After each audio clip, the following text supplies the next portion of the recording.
നന്ദി. യേശുവെ സ്തോത്രം, യേശുവെ മഹത്വം, യേശു ആരാധന. ഞാൻ ആദ്യമായി അമ്മ മാതാവിനും തിരുക്കുമാരനും നന്ദി പറയുകയാണ്. ഈ അൽത്താരയിൽ വന്ന് എനിക്ക് സാക്ഷ്യം പറയണമെന്ന് വലിയ ആഗ്രഹമായിരുന്നു.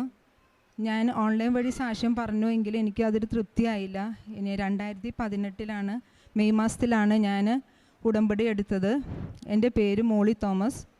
ഞാൻ എറണാകുളം ജില്ലയിലെ മാമംഗലം ഇടവകയിൽ നിന്നാണ് വരുന്നത്.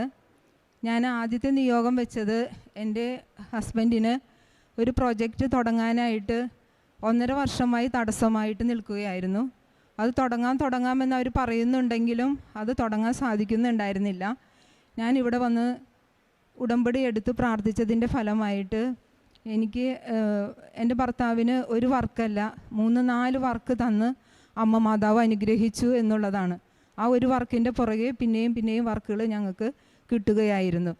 അത് ഞാൻ ഒത്തിരി മാതാവിന് നന്ദി പറയുന്നു. ഒരു വർക്കാണ് ഞാൻ ആഗ്രഹിച്ചത്. 1.5 വർഷം തടസ്സമായി നിന്ന ഒരു വർക്കിൻ്റെ കൂട്ടത്തിൽ മാതാവ് തന്നത് 3-4 വർക്ക് തന്നാണ്. സാമ്പത്തികമായിട്ട് ഞങ്ങളുടെ എല്ലാ തടസ്സങ്ങളും മാതാവ് മാറ്റി തന്നു. അത് ഞാനൊരു 1000 നന്ദി പറയുകയാണ്. എൻ്റെ 1ാമത്തെ നിയോഗം അതായിരുന്നു. 2ാമത്തെ നിയോഗം, ഞാൻ ഉടമ്പടി എടുക്കാൻ വന്നപ്പോൾ എൻ്റെ 2 മക്കളും എൻ്റെ കൂടെ വന്നു.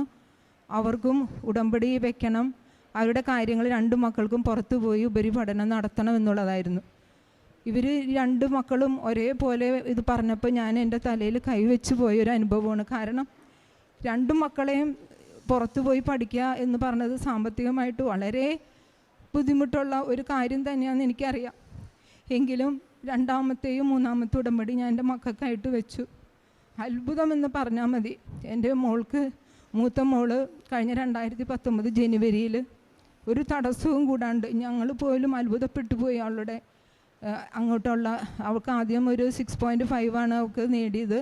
അതിൽ പോകാൻ പറ്റില്ലായിരുന്നു. പിന്നീട് അവിടെ നിന്ന് ഒരു ഇത് വന്നു. ആ പോയിന്റിൽ തന്നെ അവൾക്ക് കയറി പോകാമെന്നുള്ള ഒരു ഇത് വന്നു, ഓർഡർ വന്നു. അവൾ ഉടനെ തന്നെ അവളെ മാസ്റ്റർ എടുക്കാനായിട്ട് പോയി, ഹോസ്പിറ്റാലിറ്റി മാനേജ്മെൻറ്റ്. അതിന് ഞാൻ മാതാവിന് ഒത്തിരി നന്ദി പറയുകയാണ്. 3ാമത്തെ നിയോഗം ഞാൻ വെച്ചത് എൻ്റെ 2ാമത്തെ മകളും അവൾക്ക് നേഴ്സിംഗ് പഠിക്കണമെന്നായിരുന്നു. അവൾക്ക് പുറത്തു പോയി പഠിക്കണം എന്ന് തന്നെ അവൾ ആഗ്രഹിച്ചത്. അത് അവൾ ഉടമ്പടിയിൽ വെച്ചു എൻ്റെ ഒപ്പം.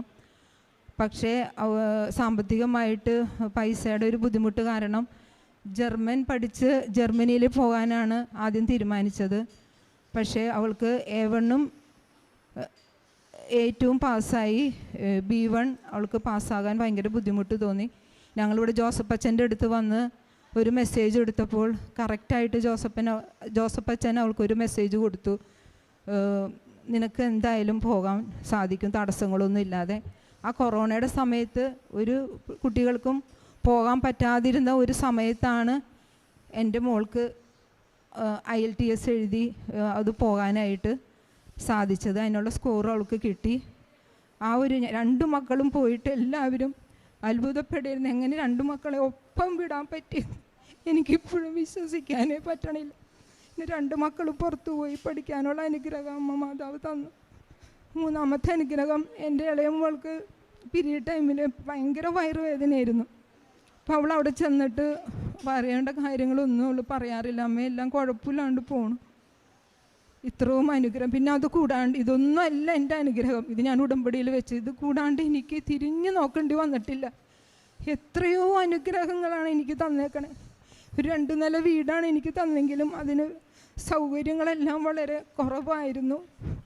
ഒരു കിച്ചണിലെ ഒരു കബേർഡ് സൗകര്യങ്ങളൊന്നും ഉണ്ടായിരുന്നില്ല. അതുപോലെ തന്നെ കബേർഡ് വർക്കുകളൊന്നും. ഇപ്പോൾ എൻ്റെ വീട് കണ്ടാൽ എനിക്ക് തന്നെ അത്ഭുതം തോന്നിയത്. ഒന്നിനൊരു കുറവില്ലാതെ മാതാവ് എന്നെ സംരക്ഷിച്ചുകൊണ്ടിരിക്കുകയാണ്. ഞാൻ എൻ്റെ ഒരു ബുക്കിൽ ഞാൻ എഴുതി വെച്ചിട്ടുണ്ട്, എനിക്ക് മാതാവ് തന്ന അനുഗ്രഹങ്ങൾ.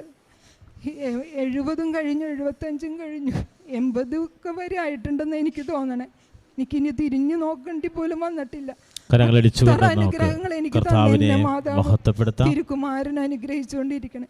ഇത് ഈ അൽത്താരയിൽ വന്ന് സാക്ഷ്യം പറയാനായിട്ട് ഈ കൊറോണയുടെ സീസണിൽ എനിക്ക് സാധിക്കാതെ പോലെ എനിക്ക് ഒത്തിരി സങ്കടമുണ്ട്. ദൈവമേ, എനിക്കിത് വന്ന് പറയാൻ പറ്റണേന്ന് ഞാൻ ആഗ്രഹിക്കുകയായിരുന്നു. എനിക്ക് പറയാൻ സാധിച്ചാൽ ഒത്തിരി